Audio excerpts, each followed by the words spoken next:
12.3 내란 특검이 윤석열 전 대통령에 대한 구속영장이 외부로 무단 유출됐다며 엄중 경고했습니다.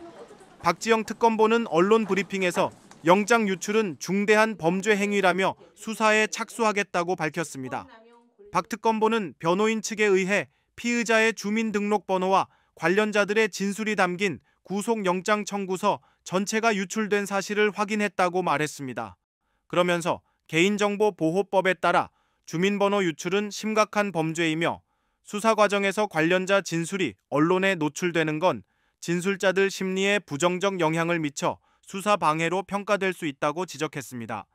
박 특검보는 수사 장애를 초래하는 개인정보 유출 경위를 확인해 형사처벌 등 엄정 처리할 예정이라고 강조했습니다.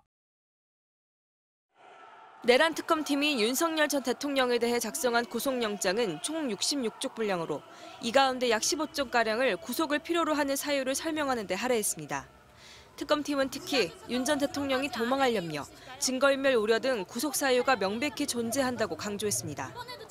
그동안 사법 시스템에 대해 보인 비협조적, 부정적인 태도를 종합해보면 수사와 재판을 피해서도 도망할 염려가 매우 높다는 겁니다.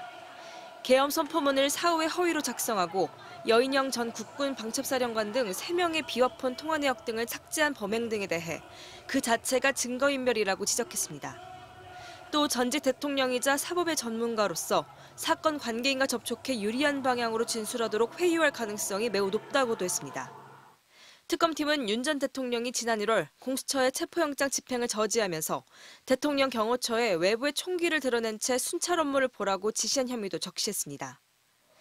공수처의 2차 체포영장 집행 시도를 앞두고 윤 전 대통령은 관저에서 김성훈 전 경호처장과 이광우 당시 경호본부장 등과 오찬을 하면서 총은 경호관이 경찰보다 훨씬 잘 쏜다며 총을 갖고 있다는 걸 보여줘라라고 말한 것으로 특검은 파악했습니다. 윤 전 대통령은 앞선 2차례 대면 조사에서 혐의를 전면 부인하며 특히 위법한 영장 집행을 저지한 것은 특수공무 집행 방해에 해당하지 않는다고 주장했습니다. MBC 뉴스 정혜인입니다.